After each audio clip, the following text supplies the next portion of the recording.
Everything you see feels separate, but what if separation never existed at all? Most people assume the world stands apart from the self. Objects appear outside you. People appear separate from you. Even your own thoughts seem to arise inside a private mind. The ancient teaching of the Song of Ribhu challenges that assumption directly. It says what you take to be a world of separate things is only an appearance resting on a single reality. In this video, we look at one verse that states this with unusual clarity.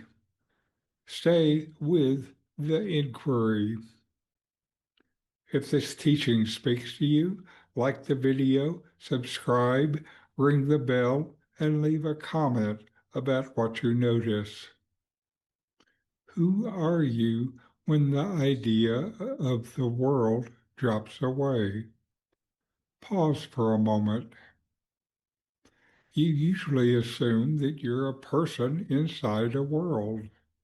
The body appears here. Objects appear out there. But the teaching of Advaita asks a quiet question. What is the underlying reality in which all these appearances arise?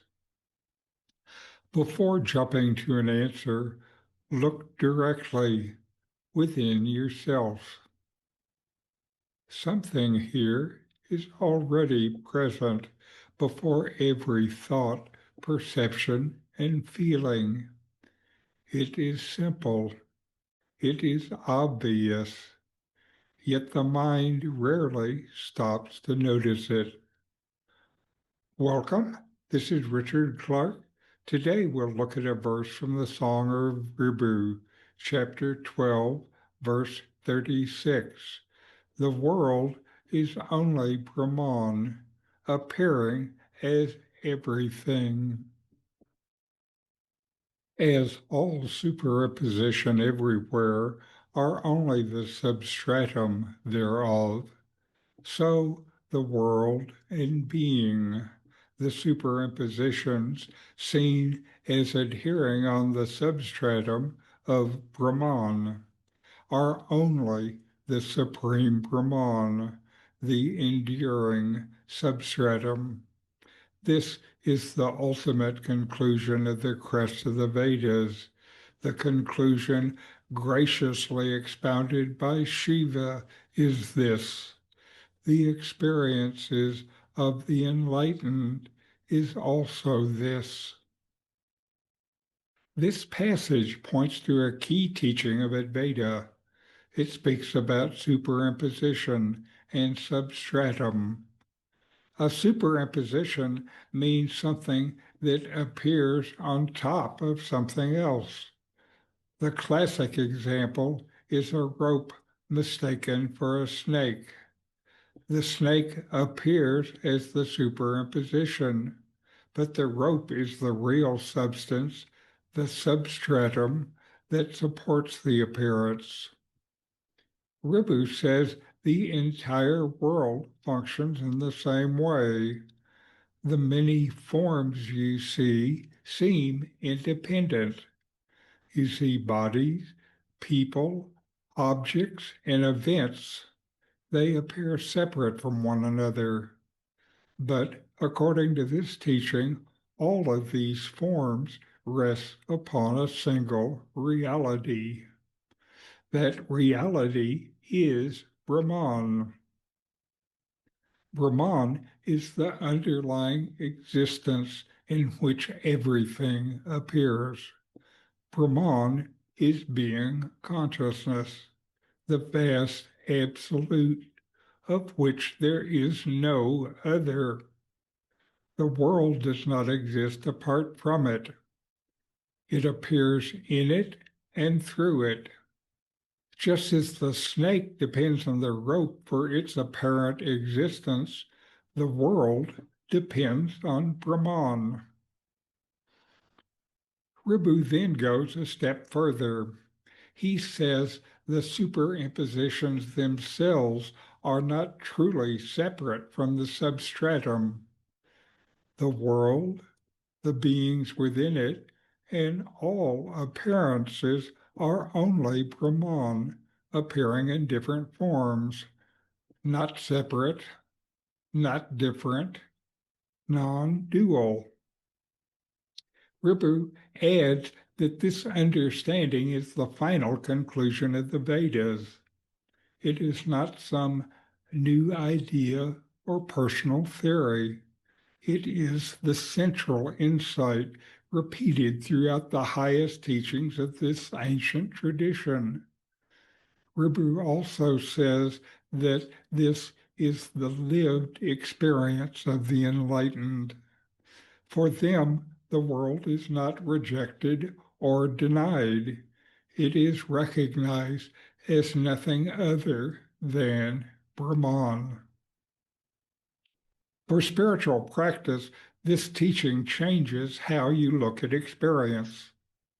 Most people try to escape the world in order to reach peace or truth. They imagine that liberation means leaving the world behind. Ribhu points in another direction.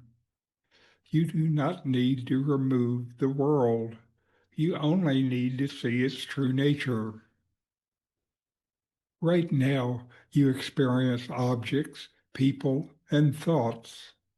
They seem separate from you. But this verse invites you to notice something deeper. Every experience appears in awareness. Without awareness, no object could appear and no thought could be known. The objects are superimposed on the substrate of consciousness. This means awareness is the constant factor in every moment of your life. The world changes, but awareness remains. Awareness is always. When you know this directly, the sense of separation begins to weaken. You see that the same awareness in which your thoughts appear is also the field in which the world appears. It is the same awareness that is there also when your mind is totally quiet. When you know this, the boundary between inner and outer begins to soften. This recognition shifts how you live. You stop chasing completion through objects or circumstances. You begin to rest as the presence in which everything comes and goes. That presence is what the teaching calls Brahman, and it is your own self, the only self that you have, the only self that there is. Here is an inquiry. What is the underlying presence that remains while thoughts, sensations, and perceptions change?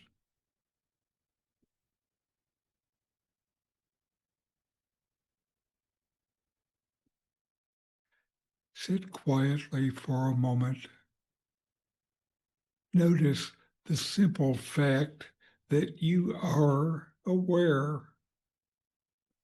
Thoughts may move, sounds may appear, sensations may change, but the awareness that notes them remains steady.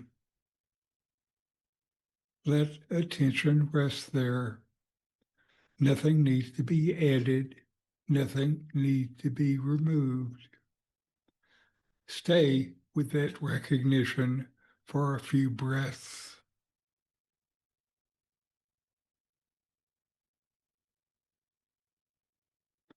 Keep turning inward.